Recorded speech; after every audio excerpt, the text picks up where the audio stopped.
Hi dear student, how are you? I hope you are all bright and shiny today. তো আমাদের আজকের টপিকটা হচ্ছে সাফিক্স এন্ড প্রিফিক্স এর লাস্ট সলিউশন, যেটা এসএস 26 এর Barishal board.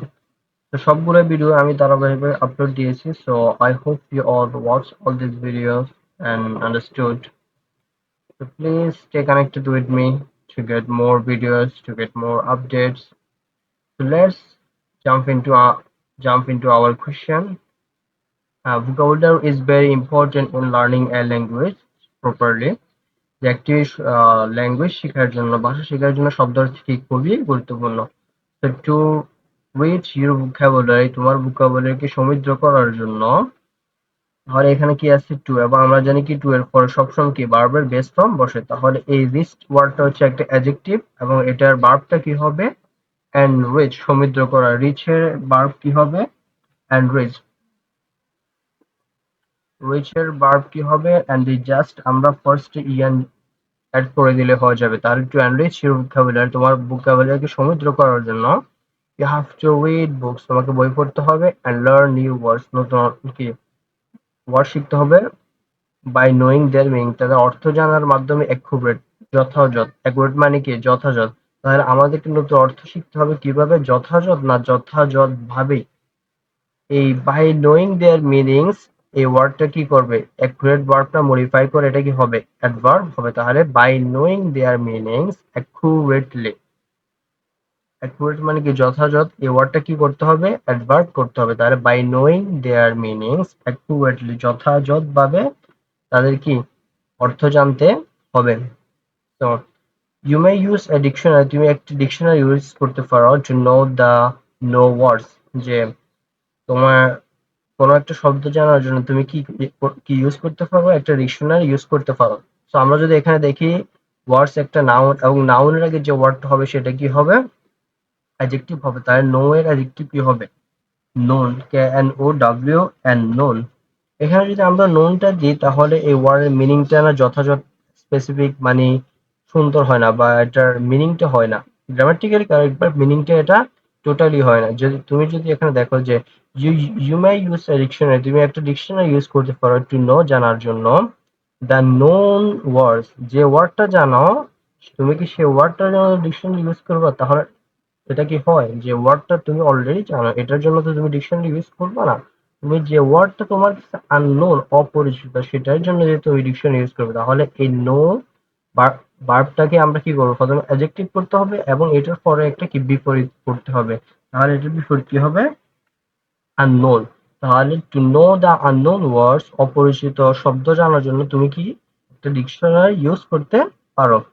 or try to understand, এবং বুঝতে পারো এবং বুঝার চেষ্টা করতে পারো the text meaning of them, ওই শব্দগুলোর কি টেক্সট মিনিং।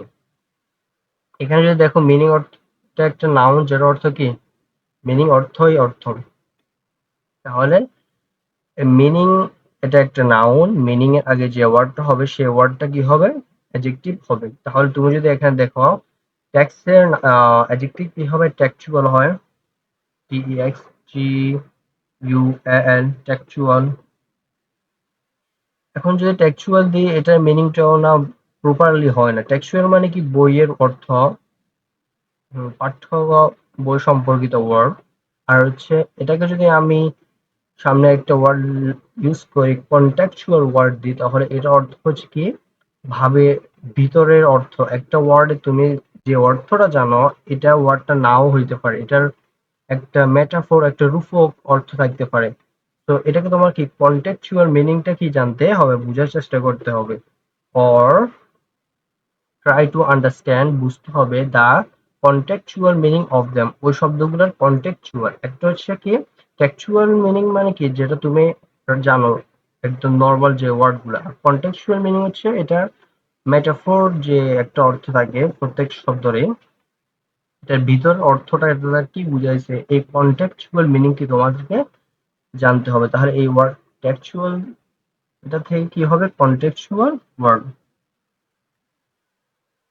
তাহলে তোমাদের কি কন্টেক্সচুয়াল অর্থ জানতে হবে of them. ওই repeated reading will help you, যে বারবার পড়া তোমাকে কি করবে সাহায্য করবে টু আন্ডারস্ট্যান্ড, বোঝার জন্য দ্য স্পেসিফাই টপিক, যে কোনো নির্দিষ্ট টপিক বারবার পড়ার মাধ্যমে তোমাদেরকে বুঝার জন্য কি করবে, সাহায্য করবে ক্লিয়ারলি, এন্ড ইউজ দ্যাম, এবং সাহায্য করবে ব্যবহার করতে, ইন ভেরিয়াস সিচুয়েশন, বিভিন্ন অবস্থানে সেই ওয়ার্ড গুলোকে কি করতে, ইউজ করতে সাহায্য করবে। কি সাহায্য করবে? রিপিটেড রিডিং, যে কোনো একটা পড়া বারবার পড়া সেটা তোমাদেরকে কি বুঝতে সাহায্য করবে, এবং কোনো একটা ভেরিয়াস সিচুয়েশনে, ভেরিয়াস ফিল্ডে তোমাদেরকে সেটা ইউজ করতে কি করবে, they will help them, they will help you, যে ভেরিয়াস ফিল্ডে তোমাদেরকে ওই ওয়ার্ড গুলো ইউজ করতে কি করবে, সাহায্য করবে। এখানে দেখি আমরা যদি দেখি টপিক একটা কি বিষয়, যেটা নাউন, এবং নাউনের আগে যে ওয়ার্ডটা বসবে সেটা কি অলরেডি,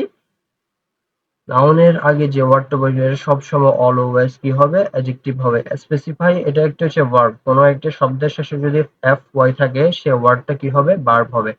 এবং স্পেসিফাই এর নাউন অ্যাডজেক্টিভ কি হবে, স্পেসিফিক, স্পেসিফিক। তাহলে তোমাকে কি করতে হবে, দ্য স্পেসিফিক টপিক, নির্দিষ্ট শব্দ কি করতে হবে, বুঝতে হবে clearly, and use them in various situation, এবং তোমার বিভিন্ন ভেরিয়াস সিচুয়েশনে তোমাদেরকে কি করে ইউজ করতে, দে উইল হেল্প ইউ, তোমাকে সাহায্য করবে। So I hope you all understood this video, this topic, and next তোমাদের কোন টপিকের সলিউশন সহ SSC 26 A inshallah I will upload all this video, what you will comment. So please stay connected with me, and bye bye, and subscribe my YouTube channel to get more updates. So see you.